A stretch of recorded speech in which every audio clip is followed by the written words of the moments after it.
Hey everyone, this is Marcus, financial planner, tax enrolled agent, and author of the Retirement and Tax Playbooks.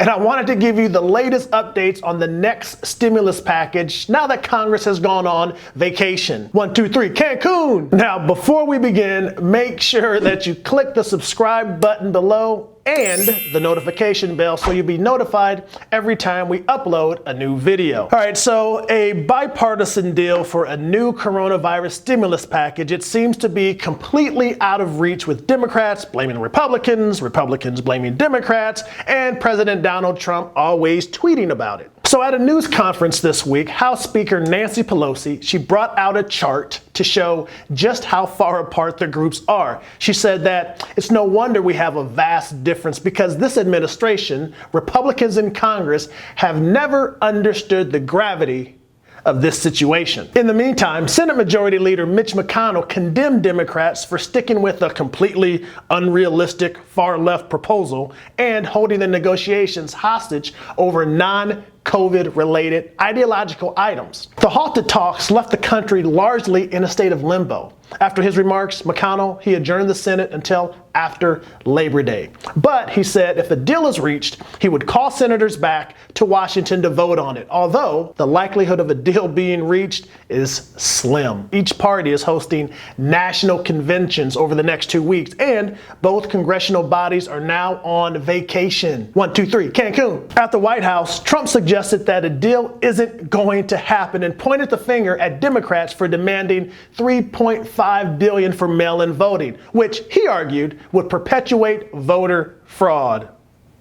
Now, Pelosi and Treasury Secretary Mnuchin, they spoke by phone this week, with Mnuchin offering to resume in-person meetings after they halted earlier this month. Now, both sides, they continue to blame each other, saying that the other is unwilling to budge. Democrats, they originally wanted a $3.4 trillion bill and have since offered to go down to $2 trillion.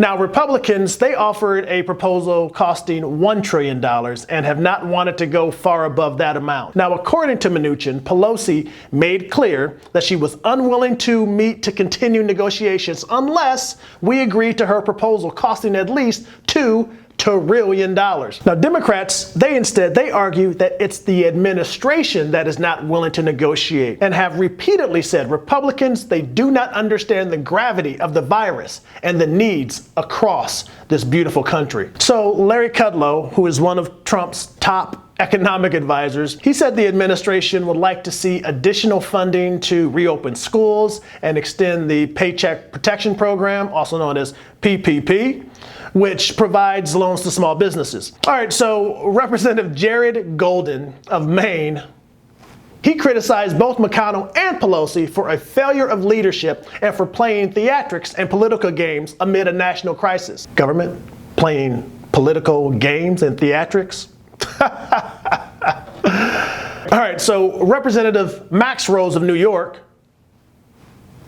anyway, he told CNN the lack of compromise was a middle finger to the American people. So in a series of tweets on Friday, Trump claimed that he is ready to take action on stimulus checks, state and municipal aid, and small business loans. But on every issue, he said, by the way, in all caps, Democrats are holding this up. Anyway, speaking to reporters later, he did clarify that he did not plan to take unilateral action on those issues, but instead, he was waiting for the Democrats to approve it. And the policies, they would need congressional approval anyway in order to be implemented.